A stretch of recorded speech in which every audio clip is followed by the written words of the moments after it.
Welcome to chaomix. Sonic continuity. This has been a mess since day one. I mean, I gotta say, recently it's cleaned itself up pretty nicely thanks to many of the writers finally sifting through the inconsistencies and tying up a lot of the loose ends. I'm looking at you, Ian Flynn. But that only came after a lot of hard work and many retcons to the lore. Because especially back in the day, Sonic lore used to be like the Wild West. There was just shit everywhere and it was out of control. Back then, SEGA of America had little to no exposure on the established lore that Japan had created for the series. So in an attempt to make sense of it while also taking huge liberties by essentially putting their own spin on the entire story, SEGA of America created what is known as the Sonic Bible. This would serve as an internal lore document in order to keep Sonic's continuity straight across all of his different media facets. Games, TV shows, comic books, and any other potential media that might have popped up. So what exactly is contained in the Sonic Bible? How does it differ from the Sonic continuity that we know today? And what kind of mess did this deviation from the Japanese lore cause later down the line? All of this and more will be discussed in today's episode, so smack that subscribe button and let's dive into the Sonic Bible.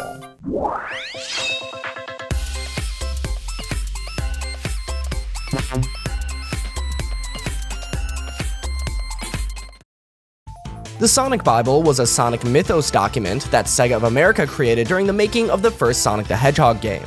The main purpose of this Bible was to lay down the law on Sonic's world and backstory, at least according to the West, because it sure took a left turn from what SEGA of Japan had in mind. Yep, that means the lore was a hot mess before Sonic even hit the big time.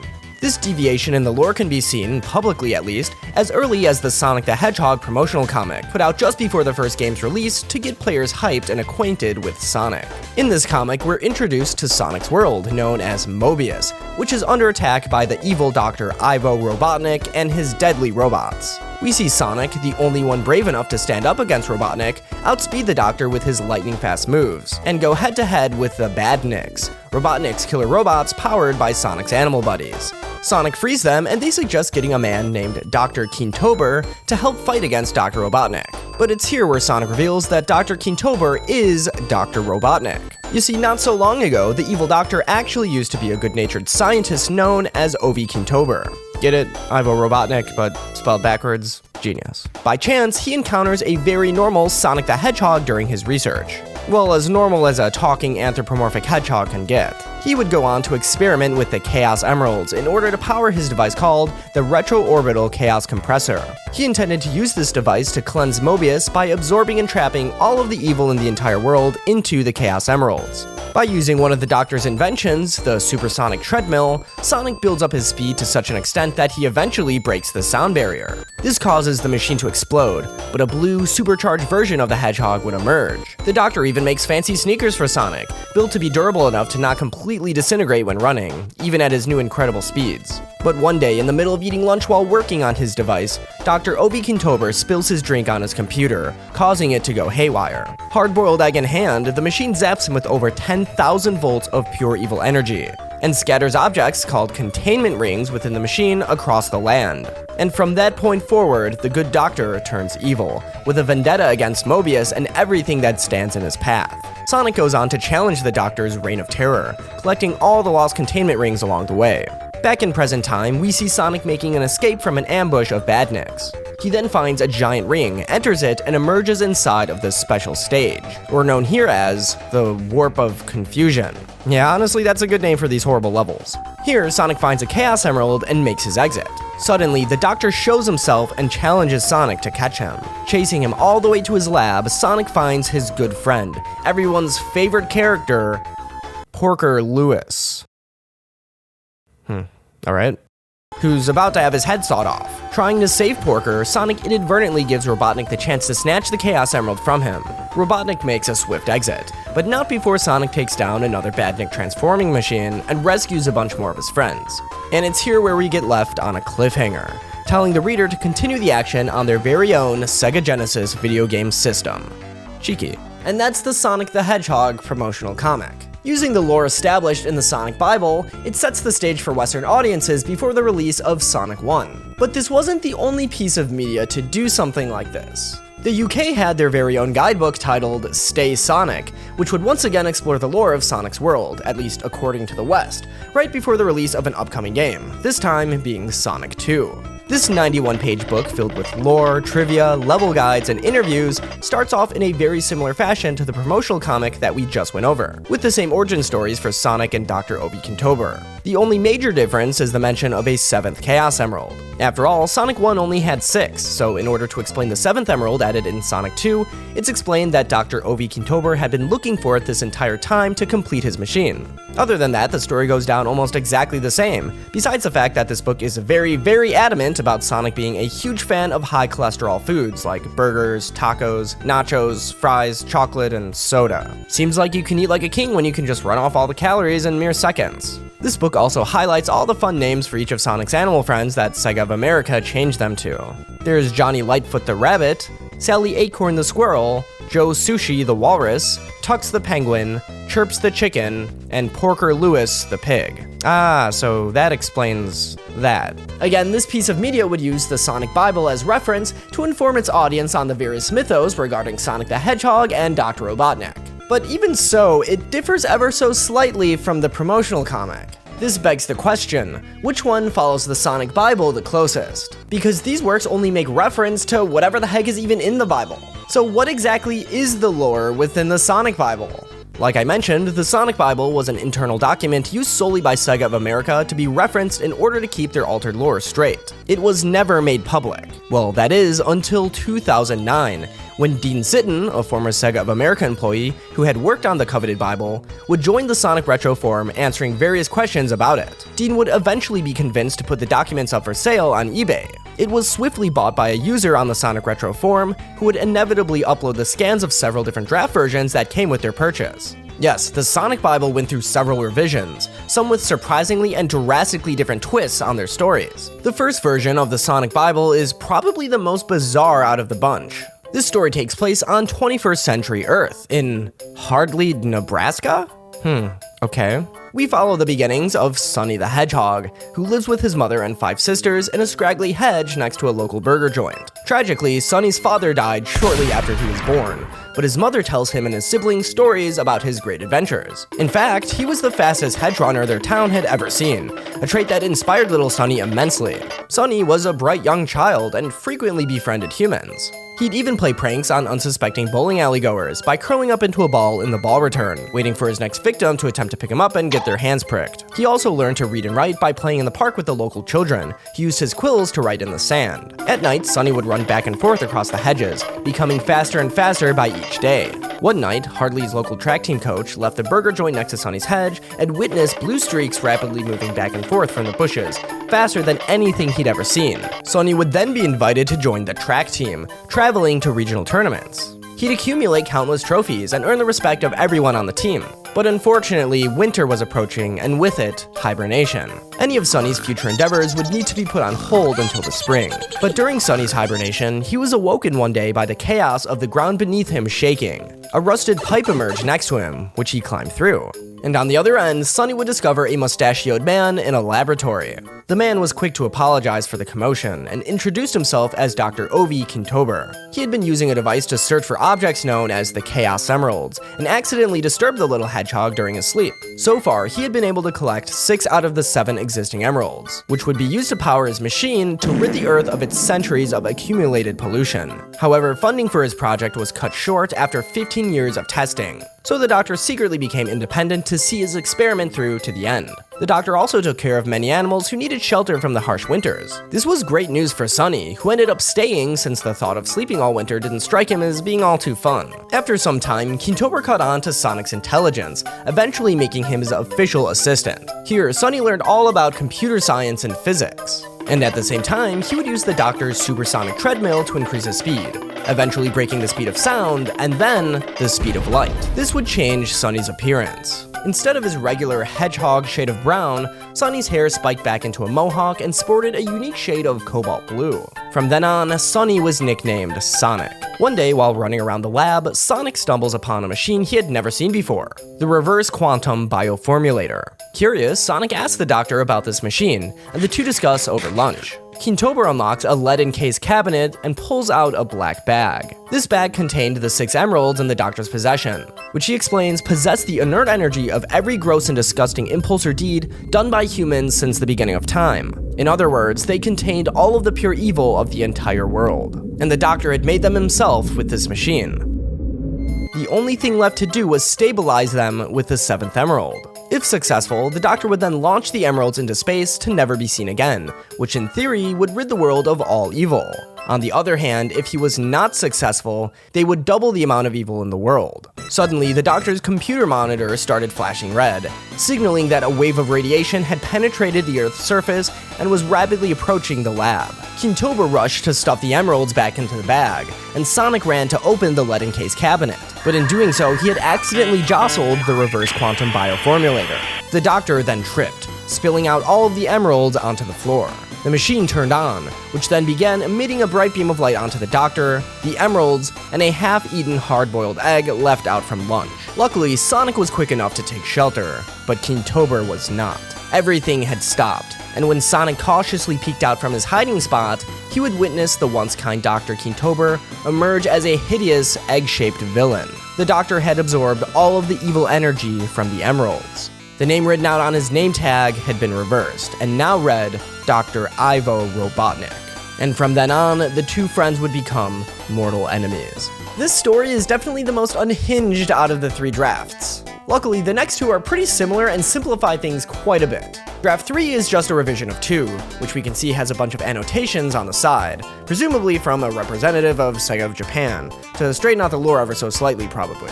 Because of this, we'll mainly be looking at Draft 3. So let's see how things change from this first draft. Drafts 2 and 3 thankfully get rid of the long-winded backstory of Sonny the Hedgehog that takes place in Nebraska. What a shame, I know. Sonic the Hedgehog, resident of Green Hill Zone, a peaceful realm on a planet called Mobius, is orphaned at an early age and survives with the help and teachings of all of his animal friends. Johnny Lightfoot the Rabbit teaches him to run at incredible speeds. Sally Acorn the Squirrel teaches him how to jump great heights. Porker Lewis the Pig teaches him to fear fire?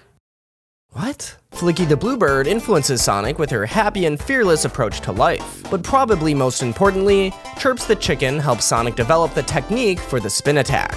Yeah, I don't know how they figure that one.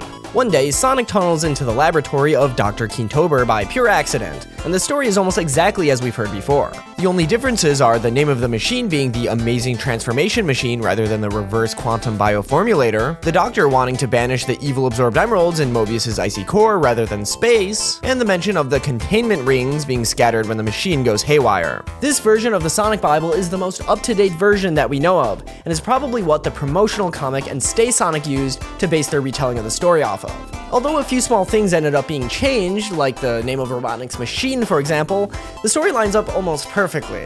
I also think it was very interesting that there were talks about a 7th Chaos Emerald as early as before the release of Sonic 1. As we all know, there wasn't officially a 7th Emerald until Sonic 2 in 1992, a whole year later. Now, Sonic purists will be able to tell you all of the ways that these stories stray way far off from the actual lore established by SEGA of Japan. First, there's a lot of details here that are super over-explained, like why Sonic is so fast, why Robotnik is evil, or why Sonic collects rings throughout the game. In the Japanese lore, none of these have any kind of fancy explanation, they just are the way they are.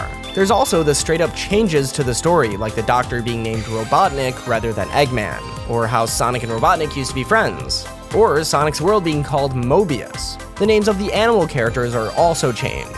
These animals would also receive entire backstories, fleshing out their characters much more than their Japanese counterparts. And although it wasn't verbatim, certain lore within the Sonic Bible would also be loosely referenced for other future projects created in the West, like Sonic SAT-AM, Sonic Underground, the Archie comics, the Fleetway comics, official novels, and much more. For example, in pretty much all multimedia material developed in the West, Sonic's world would continue to be called Mobius. And certain animal characters like Sally Acorn got turned into full-blown main characters. And the others also had characters created loosely in their images, who band together to form a resistance group known as the Freedom Fighters. They'd even go as far as to make Sally Acorn Sonic's love interest. Yeah, this little guy from Sonic 1. Look how far you've come. Out of all the other Sonic media though, Fleetway's Sonic the Comic series is probably the one that followed the Sonic Bible the closest. Again, it follows the same backstory of Sonic and Dr. Obi Kintober almost to a T, and also has the general tendency of over-explaining certain game elements that were never meant to have much of any lore ramifications. Actually, the backstory established from the Sonic Bible is most well known from Sonic the Comic because of its popularity, at least compared to everything else that tried telling this bizarre backstory. It wasn't until 1998 in Sonic Adventure where the Japanese lore would finally overwrite this divergence in the story that the West had established, at least in the games. Dr. Robotnik would be called Eggman, or at least it would become a derogatory nickname used by the main cast from that point on. Sonic's adventures took place on an unnamed planet resembling Earth rather than Mobius. And Sonic's animal friends, such as Sally Acorn, would go back to being more regular, unremarkable critters of the forest, simply used to power Eggman's robots. Sonic Adventure 2 would further retcon the lore established by the Sonic Bible. This game introduced the player to Gerald Robotnik, Dr. Eggman's grandfather.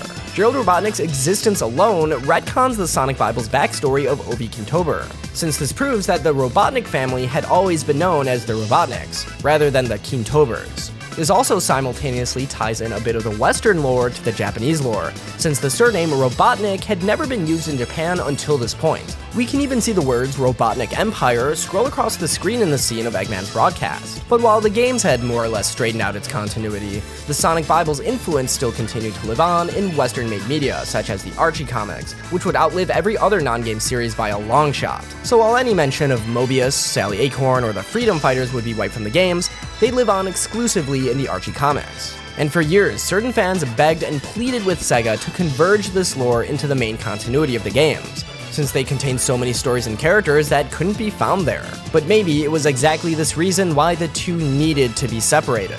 Because depending on how much of a Sonic purist you were, you'd either be all for this decision or totally against it. This divergence in the lore split the community.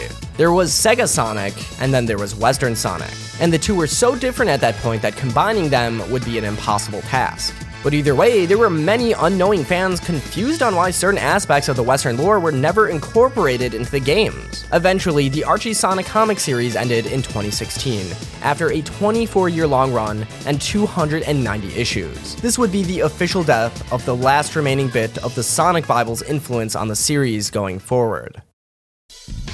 But even though the early Sonic canon had been entirely retconned at that point, the ramifications from its divergence can still be felt to this very day. Even to this day, there are still people that call Sonic's world Mobius, or those who want the return of the Freedom Fighters. Fast forward to 2018. There were a few years without Sonic comics, but this year would be the first year that IDW Publishings published their first issue of a brand new Sonic comic series.